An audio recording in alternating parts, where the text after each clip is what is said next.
Students,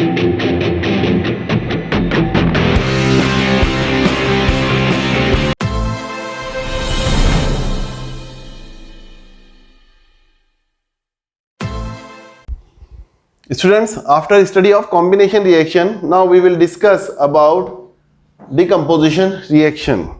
तो decomposition reaction उस reaction को कहते हैं हम जिसमें एक सिंगल जो है reactant, for example A B है, वो टूटता है और फॉर्म करता है A प्लस B.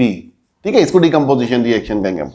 तो एक रिएक्टेंट जो एक से ज्यादा प्रोडक्ट में कन्वर्ट होता है उसे हम डिकम्पोजिशन रिएक्शन कहते हैं. जैसे for example A B is converted into A plus B, A B C is converted into A plus B plus C. इस रिएक्शन को हम डिकम्पोजिशन रिएक्शन कहते हैं. यानी the reaction in which there is only one reactant is convert into two or more product is called as yes decomposition reaction. तो decompose होना कहते हैं अपन इसे, डिकम्पोज यानी किसी चीज का टूट जाना. तो स्टूडेंट्स, ये सिंपली मैंने आपको यहां एग्जांपल बताया, उसके डेफिनेशन बताए हूं. अब आपकी टेक्स्ट बुक्स में कुछ एक्टिविटी दी हुई है, उस एक्टिविटी को डिस्कस करते हैं. ट्राई दिस के नाम से एक एक्टिविटी आपके टेक्स्ट बुक्स में दी हुई है. इवोपरेटिंग डिश लेना है हमको. एक कांच की डिश आती है इवोपरेटिंग, जिसे हम आम जबान में तश्तरी या सॉसर भी कहते हैं. ठीक है, गिलास की होती है इवोपरेटिंग डिश. इवोपरेशन के लिए इसको यूज किया जाता है, किसी भी चीज को इवोपरेट कराने के लिए, इसलिए इसको इवोपरेटिंग डिश कहते हैं.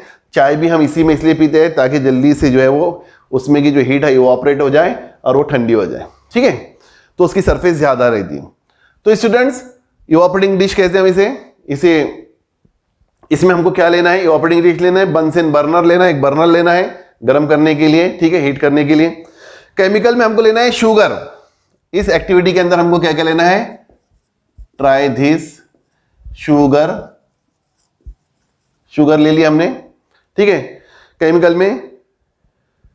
अब क्या करना है स्टूडेंट्स के सम शुगर को इवोपरेटिंग डिश में लेना है, उसको हीट करना है. जैसे हम उस शुगर को गर्म करेंगे तो आप डेफिनेटली ये शुगर में से जो है वो कार्बन अलग हो जाएगा, कार्बन अलग हो जाएगा और वाटर अलग हो जाएगा, यानी शुगर का डिकम्पोजिशन हो जाएगा. शुगर का जो फार्मूला है C12H22O11.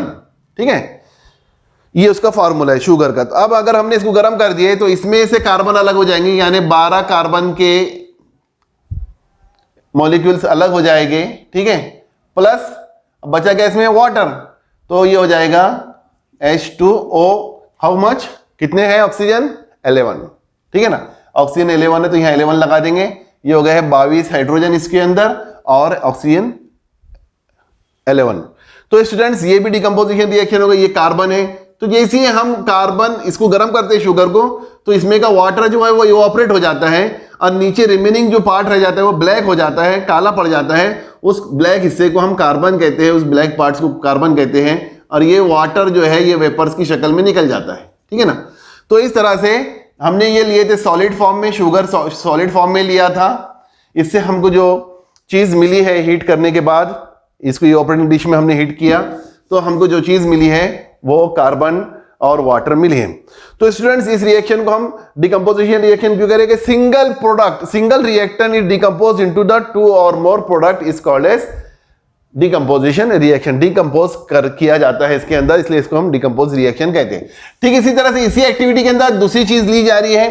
क्या ली जा रही है? चलिए देखते हैं, उसको भी डिस्कस करते हैं. एक एक्टिविटी और दी जा रही है यहाँ पर. 2 टेस्ट ट्यूब लेना है आपको. चलिए, प्रैक्टिकल दिखा रहा तो नहीं हूं लेकिन डेमोन्स्ट्रेट करा देता हूं आपको.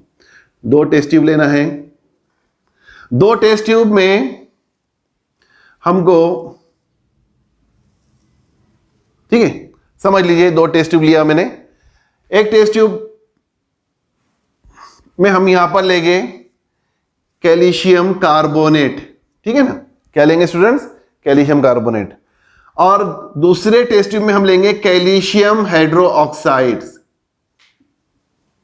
कैल्शियम हाइड्रोक्साइड, 2 चीजें लेंगे. तो कैल्शियम हाइड्रोक्साइड, इसको हम कहते हैं लाइम वाटर. ओके, इसे हम कहते हैं लाइम वाटर. इसे हम चूने का पत्थर कहते हैं. ठीक है, कैल्शियम कार्बोनेट, लाइम स्टोन. आप इसकी जगह दूसरी चीजें भी ले सकते हैं। आप इसकी जगह पर इसमें संगमरमर ले सकते हैं, मार्बल्स ले सकते हैं, ठीक है ना। अब स्टूडेंट्स क्या हुआ, ये एप्रेटस तैयार हो गए दोनों भी। इसमें मैंने क्या क्या लिया आपको बता दिया हूं, कैल्शियम हाइड्रोक्साइड लिया हूं, कैल्शियम कार्बोनेट लिया हूं। एक्टिविटी पर ध्यान रखिए क्या हो रहा है, ऐसे समझ लीजिए कि मैं इमेजिन कीजिए आपको लेबोरेटरी में बता रहा हूं हर चीज है। अब इसके अंदर हमको 2 कॉर्क लेना है, रबर के 2 कॉर्क रहते हैं। ये कॉर्क जो होते हैं अलग अलग होल के आते हैं इसमें, एक सिंगल होल वाला आता है, डबल होल वाला आता है, ट्रिपल होल आता है रबर का, और इसमें फिट किया जाता है एयर टाइट फिट करने के लिए, और उसमें से डिलीवरी ट्यूब को या बेन ट्यूब को पास करने के लिए। तो हम यहां पर इसमें 2 रबर के कॉर्क लगा देंगे, एक ये टेस्ट ट्यूब में और एक ये टेस्ट ट्यूब में लगा दिए हैं हमने रबर के कॉर्क, ठीक है। और इसमें एक बेन ट्यूब डालेंगे इधर से, बेन ट्यूब इधर से एक डालेंगे, ठीक है। इसमें की जो गैस होंगी वो बेन ट्यूब के जरिए से कलेक्ट करेंगे इसमें, और वो बेन ट्यूब को हम डिलीवरी ट्यूब भी कहते हैं, याद रखना इसके लिए 2 वर्ड है। एक बेन ट्यूब, इसको बेन ट्यूब भी कहते हैं, बेंड होती है इसलिए बेन ट्यूब कहते हैं। ये टेस्ट ट्यूब, ये तो पता है आपको सबको, बेन ट्यूब लिए, टेस्ट ट्यूब लिए। टेस्ट ट्यूब में सिंपल एक्सपेरिमेंट है, आप घर पर भी करेंगे, ये समझाऊंगा घर पे कैसा करना है, तो ठीक है घर पे भी करना है आपको। चलिए मैं इसको हीट करता हूं, बंसेन बर्नर के जरिए से इसको हीट किया मैंने, बर्नर ले लिया मैंने यहां पर। एक्टिविटी समझ में आ रही है ना, ऐसे समझ लीजिए आप लेबोरेटरी में बैठे हुए, बहुत कम लोग होते हैं जिनको लेबोरेटरी की सूरत देखना नसीब होती है। तो आइए इसको हीट किया, हीट करने के बाद क्या होता है, ये जो कैल्शियम कार्बोनेट है स्टूडेंट, CaCO3 कैल्शियम कार्बोनेट, इसको जैसे हम गर्म करते हैं तो इसका डिकम्पोजिशन 2 चीजों में होता है, एक होता है कैल्शियम ऑक्साइड में प्लस CO2 में। एक काय में हुआ बताइए जरा मुझे, कैल्शियम ऑक्साइड और दूसरा CO2। तो ये CO2 जो थी ये लिबरेट होती है यहां से, इसको कलेक्ट कर लिया जाता है, it collected into this test tube जिसमें कैल्शियम हाइड्रोक्साइड है, through this bent tube, bent tube के जरिए से उसको कलेक्ट कर लिया जाता है। तो ये कैल्शियम ऑक्साइड हमको तैयार हुआ है, सॉलिड होता है, ये गैस होता है और ये भी सॉलिड होता है। ओके स्टूडेंट समझ में आ गया आपके। अब देखिए मैंने इसको गर्म कर लिया, अब हमको 2 चीजें मिली है, कैल्शियम ऑक्साइड और कार्बन डाइऑक्साइड। तो डिकम्पोजिशन हुआ ना, single product of the reaction is convert into 2 or more product, single reaction is convert into 2 or more product is called as decomposition reaction, उसे हम डिकम्पोजिशन रिएक्शन कहते हैं। तो यहां डिकम्पोजिशन रिएक्शन, कैल्शियम कार्बोनेट का decomposition काय में हो रहा है, कैल्शियम ऑक्साइड और कार्बन डाइऑक्साइड गैस के अंदर। सिंपली बहुत सिंपल रिएक्शन है। अब मैं यहां पर एक चेंज और होने जा रहा है वो बता रहा हूं। अब ये CO2 यहां आ गई है, ओके, यहां से इसको कलेक्ट कर लिया गया है, यहां से इसको कलेक्ट किया गया है, यहां आ गई। अब ये CO2 यहां आ गई है, तो ये जो लाइम वाटर हमने लिए थे, चूने का पानी, ठीक है ना, लाइम वाटर जिसे हम कैल्शियम हाइड्रोक्साइड भी कहते हैं, चूने को डाले पानी में बन गया चूने का पानी, बन गया है लाइम वाटर, है ना, प्रोडक्ट तैयार हो गया है। तो ये जो लाइम वाटर हुआ है इसको हम फिल्टर करके लेते हैं। फिल्टर करने के बाद इसमें का जो कलर है, जो मिल्की कलर है इसका या व्हाइट कलर है चूने का, वो गायब हो जाता है। सिंपल ये वाटर कलरलेस दिखाई देता है, ये कलरलेस होता है, ये कलरलेस होता है। तो जैसे इसमें CO2 आती है, CO2 आने के बाद इट टर्न मिल्की, CO2 इसके साथ जब रिएक्शन करता है तो ये मिल्की हो जाता है, ठीक है ना। तो चेक करने के लिए, to check the CO2 is the product of calcium carbonate, ये यहां पर ये टेस्ट ट्यूब रखी गई है। ये टेस्ट ट्यूब काहे के लिए रखी गई है, to check the CO2 is the product of this, या CO2 का जो है डिकम्पोजिशन हुआ है। इस टेस्ट ट्यूब में हमने colourless calcium hydroxide lime water लिया है ताकि पता चले कि वो CO2 इसमें बनी कि नहीं बनी। CO2 जैसी कैल्शियम हाइड्रोक्साइड से रिएक्शन करती है, तो ये कैल्शियम हाइड्रोक्साइड से CO2 का जब रिएक्शन होता है, ये रिएक्शन कॉम्बिनेशन रिएक्शन एक्चुअल में ये, तो ये क्या बनाता है देख लीजिए, ये बनाता है CaCO3 अगेन, यानी कैल्शियम कार्बोनेट दोबारा बन जाता है, ठीक है ना, और पानी। तो स्टूडेंट्स ये जो है रिएक्शन हमने जो समझी है, ये समझी है कॉम्बिनेशन रिएक्शन। कॉम्बिनेशन रिएक्शन बहुत सिंपल टाइप की रिएक्शन है। अब क्योंकि इस रिएक्शन में हमने हीट दिया है, इसको हीट दिया है, तो इसलिए मैं यहां पर हीट का सिंबल भी यूज करूंगा। ओके, ठीक है ना, हीट यहां पर दी गई है, इसको हीट का सिंबल भी इस्तेमाल हम यहां करेंगे। स्टूडेंट समझ में आ गया आपके डिकम्पोजिशन रिएक्शन। इसी तरह से आपके पास एक क्वेश्चन है टेक्स्ट बुक्स में, कैन यू रिकॉल के जरिए से उसको रिकॉल करना है हमको, किस तरह से देखिए यहां पर क्या क्वेश्चन है, is it is possible to produce hydrogen by decomposition of water by means of heat, electricity और लाइट। बहुत सिंपल क्वेश्चन है, क्या हम पानी को तोड़कर, H2O को तोड़कर हाइड्रोजन गैस और ऑक्सीजन को अलग कर सकते हैं? वी कैन सेपरेट, कर सकते हैं क्या? तो कैसे करेंगे, काय में करेंगे? तो it is very difficult to produce the hydrogen और ऑक्सीजन सेपरेट। इन दोनों को सेपरेट करना वैसे तो बहुत डिफिकल्ट है, तो हम इसको सेपरेट कैसा करेंगे? ना ही हम इसको लाइट के जरिए से सेपरेट कर सकते हैं और ना ही हीट के जरिए से सेपरेट कर सकते हैं। इसको सेपरेट एक ही कंडीशन में किया जाता है, जब हम वाटर में थोड़ा सा एसिड मिला देते हैं, यानी उस वाटर को हम एसिडुलेटेड कर देते हैं, तो वो एसिडुलेटेड वाटर होने के बाद उसको जब हम गर्म करते हैं, तो जब जाके जो है हम देखते हैं कि पानी जो है वो टूटता है, पानी जो है वो टूटता है। अब पानी काय में टूटता है? तो ऑक्सीजन गैस के अंदर टूटता है और अगेन पानी में ही टूटता है। वो काय में टूटता है? पानी में ही टूटता है। यानी ऑक्सीजन को अगर सिर्फ इससे हम ऑक्सीजन को सेपरेट कर सकते हैं और इस तरह से इसका जो है, लेकिन कब?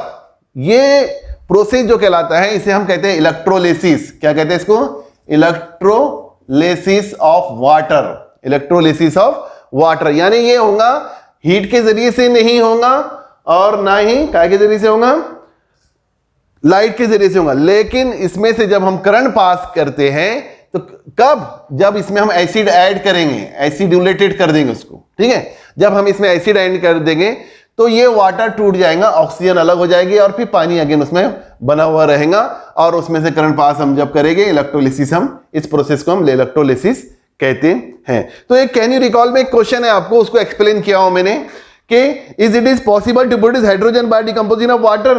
क्या वाटर के डिकम्पोजिशन को हम जो है करके हाइड्रोजन बना सकते हैं? तो कैसे बनाएंगे उसको देखेंगे हम, ठीक है ना। तो ये देखिए H2O में हाइड्रोजन गैस जो है, सॉरी हाइड्रोजन गैस अलग हो गई है, ऑक्सीजन अलग हो गई है, दोनों भी गैस तैयार हो गई यहां पर, ठीक है, दोनों भी गैस तैयार हो गई। तो स्टूडेंट्स ये डिकम्पोजिशन ऑफ द वाटर होता है, लेकिन बट कब होता है? जब उसके अंदर जो है हम उसके अंदर इलेक्ट्रोलिसिस कराते हैं, यानी सिर्फ और सिर्फ काय के जरिए से अलग होगा, वो इलेक्ट्रिसिटी के जरिए से होगा। काय के जरिए से होगा? इलेक्ट्रिसिटी। लेकिन उसके अंदर हमको एसिड मिलाया जाएगा। यहां पर जो प्रोडक्ट तैयार होंगे वाटर के इलेक्ट्रोलिसिस के नतीजे में हाइड्रोजन गैस और ऑक्सीजन गैस तैयार होगी। पहले मैंने वाटर लिख दिया था, वो अलग रिएक्शन है, वो डिकम्पोजिशन ऑफ द वाटर है। वाटर का डिकम्पोजिशन पानी में और ऑक्सीजन में अलग होता है, वो अलग लिखने का था, तो उसको भी मैं यहां लिख ही देता हूं। इसी तरह से उस डिकम्पोजिशन हो रहा है उसका। देखिए वाटर के दो मॉलिक्यूल अगर हमने लिए ट्वाइस H2O, तो इसका जो ब्रोक डाउन है H2O प्लस O2 में हो रहा है, समझ लो। तो कैसा हो रहा है? हमने क्या लिए? ये हाइड्रोजन परऑक्साइड है। क्या है ये? Hydrogen peroxide, hydrogen